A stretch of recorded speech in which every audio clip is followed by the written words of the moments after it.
Hello प्यारे बच्चों, स्वागत है आप सभी का दीपांशु क्लासेस के इस यूट्यूब चैनल पर। मैं दीपांशु यादव आप सभी का अपने यूट्यूब चैनल पर हार्दिक स्वागत करता हूं।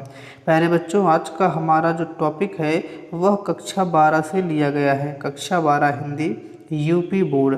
जैसे कि आपने थंबनेल में देखा है कि आज हम कन्हैया लाल मिश्र प्रभाकर जी का साहित्यिक परिचय पढ़ेंगे। तो आपको बता दें कि यह वीडियो कक्षा 12 के साहित्यिक वर्ग के जो विद्यार्थी हैं और सामान्य वर्ग के विद्यार्थी हैं, इन दोनों के लिए बनाया गया है। सामान्य हिंदी वो बंदे पढ़ते हैं या वो लड़के पढ़ते हैं जो सारी साइड लिए रहते हैं। साहित्यिक हिंदी वे बच्चे पढ़ते हैं जो कला वर्ग से हैं, जो आल्ट साइड लिए रहते हैं। क्लियर? तो ये वीडियो दोनों के लिए है क्योंकि दोनों के सिलेबस में कन्हैया लाल मिश्र प्रभाकर जी का जो आपका चैप्टर लगा हुआ है वह सम्मिलित है।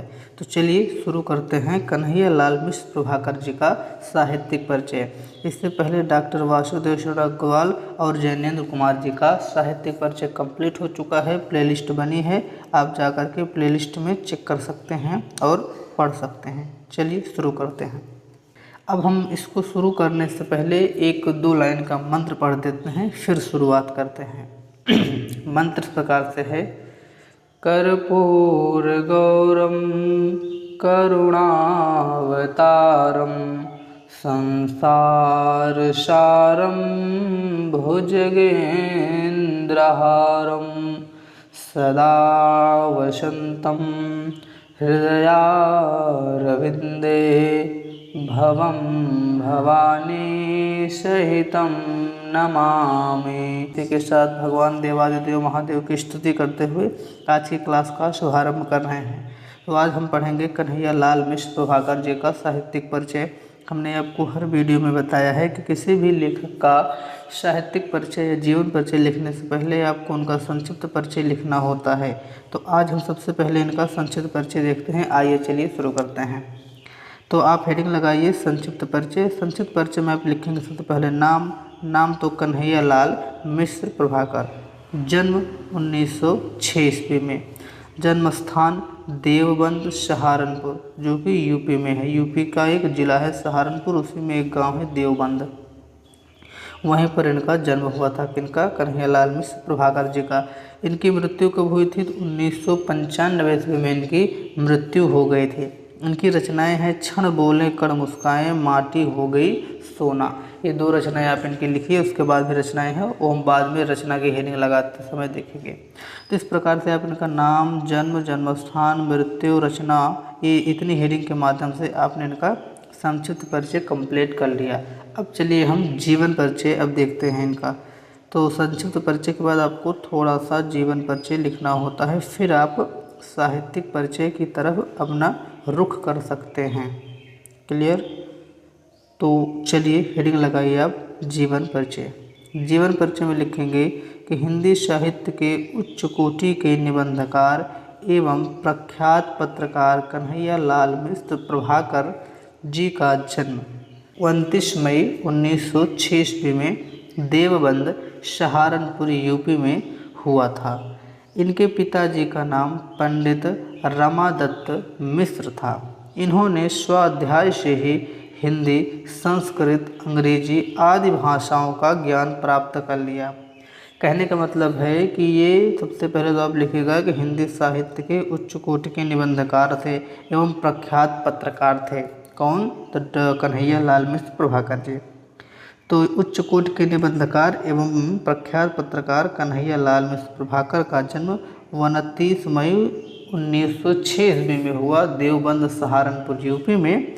इनके पिताजी का नाम पंडित रमादत्त मिश्र था और इन्होंने स्वाध्याय का मतलब होता है जो खुद से पढ़कर सीखा जाए, या आज की भाषा में जिसको आप सभी लोग सेल्फ स्टडी कहते हैं वही होता है क्या बोलते हैं आपका स्वाध्याय। इन्होंने स्वाध्याय से ही किन भाषाओं का ज्ञान प्राप्त किया? तो हिंदी है, संस्कृत है और अंग्रेजी है। इन भाषाओं का ज्ञान इन्होंने प्राप्त किया। ये तो इनका हो गया जीवन परिचय। अब मेन मुद्दा आता है साहित्यिक परिचय का। अब आपको साहित्यिक परिचय में क्या लिखना है देखिए, फिर आप हेडिंग लगाइएगा साहित्यिक परिचय। साहित्यिक परिचय में लिखेंगे कन्हैया लाल मिश्र प्रभाकर जी स्वतंत्रता आंदोलनों में सक्रिय हो गए, इसीलिए पढ़ाई से इनका नाता टूट गया। क्योंकि भैया देखिए, जब आप एक साथ दो दो काम करेंगे तो एक को आपको छोड़ना पड़ेगा। जब ये आंदोलन में सक्रिय हो गए तब इनका जो पढ़ाई से मन है वो टूटने लगा, पढ़ाई से नाता इनका टूट गया। वे पूरे मन से स्वयं को देश के प्रति समर्पित कर दिए, यानी ये पूरे मनोयोग से अपने आप को देश की स्वतंत्रता में अपना भाग लेने के लिए अपने आप को समर्पित कर दिया। प्रभाकर जी उदार, राष्ट्रवादी और मानवतावादी व्यक्तित्व के धनी थे। राष्ट्रवादी का क्या अर्थ होता है? जो राष्ट्र का हित चाहता है वही राष्ट्रवादी है, जो चाहता है कि हमारा राष्ट्र आगे बढ़े, विकास करे, बहुत सारी उन्नतियों को छुए, बहुत सारे क्या बोलते हैं मुकाम को, नए नए मुकाम तक पहुँचे। मतलब जो अपने देश के प्रति अच्छे भाव रखता है, अपने देश को बढ़ाने की बात सोचता है, वो राष्ट्रवादी होता है। मानवतावादी उन्हें कहते हैं जो मानव को बढ़ने के लिए प्रेरित करते हैं कि हाँ ठीक, हमारे देश के मनुष्य हैं, ये हमारे देश के लोग हैं, इन लोग को आगे बढ़ना चाहिए, बड़े बड़े हिस्सों में भाग लेकर के अपने देश का स्वाभिमान गौरव बढ़ाना चाहिए। तो सब मानवतावादी व्यक्ति होते हैं जिनके अंदर मानव को आगे बढ़ाने की प्रेरणा रहती है या उनको आगे देखने की भावना बनी रहती है, उसके प्रति वो लगातार काम करते रहते हैं, तो ये मानवतावादी हुए। तो प्रभाकर जी के अंदर ये दोनों भावनाएं थी, ये राष्ट्रवादी भी थे, राष्ट्र को भी आगे बढ़ाना चाहते थे, और मानवतावादी थे भी, मानवों को भी, यानी अपने देश में रहने वाले जो मनुष्य हैं उनको भी आगे बढ़ना चाहते थे, मतलब बढ़ना देखना चाहते थे। तो इनके अंदर दोनों खूबियाँ हैं, राष्ट्रवादी और मानवतावादी। ये दोनों व्यक्तित्व के धनी थे। साहित्य सृजन के साथ साथ पत्रकारिता के क्षेत्र में भी प्रभाकर जी ने अपनी प्रतिभा से महत्वपूर्ण स्थान प्राप्त किया।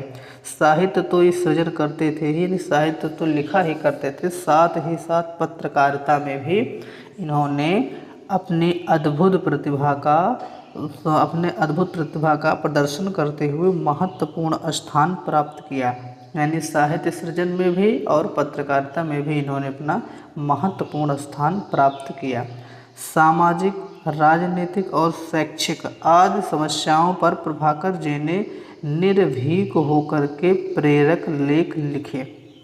सामाजिक का मतलब होता है सोशल, जो अपने समाज को देखते हुए हमारा समाज कैसा है, अगर वो गड़बड़ स्थिति में है तब भी हम उसके बारे में लिखें और उसको सही करने का प्रयास करें, अच्छी स्थिति में है तब भी उसको हम अपने लेख में लिखें और उसे और अच्छा बनाने का प्रयास करें। राजनीति का मतलब होता है पॉलिटिक्स, यानी जो राजनीति है उसके ऊपर, राजनीति हमारी कैसी चल रही है, उसमें क्या गुण है क्या दोष है, इसको भी लिखने का इन्होंने काम किया है। और शैक्षिक का मतलब होता है शिक्षा, अपने देश की जो व्यवस्था है, शिक्षा व्यवस्था है, उस पर भी इन्होंने अपने लेख लिखे। तो सामाजिक, राजनीतिक और शैक्षिक, इन तीन समस्याओं पर निर्भीक का मतलब होता है बिना डरे हुए इन्होंने प्रेरक लेख लिखे, यानी लगातार ये लेख लिखते गए। सन 1995 में प्रभाकर जी का निधन हो गया या उनका स्वर्गवास हो गया। तो कब हुआ? तो 1995 में। तो आप साहित्यिक परिचय में इतना लिखेंगे, आपका साहित्यिक परिचय कंप्लीट हो जाएगा। वैसे तो साहित्यिक परिचय लिखने के लिए आता है केवल आपको 80 शब्द में लिखना है, लेकिन 80 शब्द में मज़ा नहीं आएगा, क्योंकि आपका जो नंबर है वो 5 नंबर मिलता है। तो आप 1 नंबर संक्षिप्त परिचय से ले लेंगे, 1 नंबर जीवन परिचय से ले लेंगे, 1 नंबर साहित्यिक परिचय से ले लेंगे। 3 हीटिंग के माध्यम से आप 3 नंबर पा गए और बचे 2 नंबर आप पा जाएंगे रचना से। तो इस प्रकार से आप 4 हेडिंग के माध्यम से पूरे 5 अंक प्राप्त कर सकते हैं।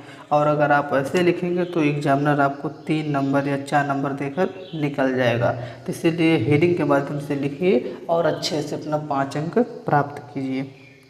तो ये हो गया इनका साहित्यिक परिचय। अब हम बात करते हैं इनकी रचनाएं जो हैं या इनकी कृतियां हैं। आप चाहे रचना बोलें चाहे आप कृतियां बोलें, तो आप दोनों, जैसे इनकी जो निबंध विधा की रचनाएं हैं वह हैं क्षण बोले कण मुस्काएं, बाजे पायलिया के घुंघरू, ये इनका निबंध है। अगर मान लीजिए आपको ये पता है कि इनका निबंध है तब तो आप ये लिख दीजिए। मान लीजिए आपको पता है कि इनकी रचना क्षण बोले कण मुस्काएं हैं, बाजे पायलिया की घुंघरू हैं, लेकिन आपको विधा नहीं पता है तो आप टेंशन मत लीजिएगा। ऐसे हेडिंग लगा करके रचना और कृतियाँ की ऐसे 1 नंबर पे लिख दीजिएगा क्षण बोले कण मुस्काएं, 2 नंबर पर लिख दीजिएगा बाजे पायलिया के घुंघरू, 3 नंबर पर लिख दीजिएगा माटी हो गई सोना, जिंदगी मुस्कुराई, 4 नंबर लगा करके लिख दीजिएगा जिंदगी मुस्कुराई। बस आपकी रचना वाली कंप्लीट है। लेकिन अगर आपको जैसे पता है तो आप लिख दीजिएगा कि हाँ ये रचना इस विधा की है। तो क्षण बोले कण मुस्काए, बाजे पाजे लेके घुंघरू, ये इनकी निबंध विधा की रचना है।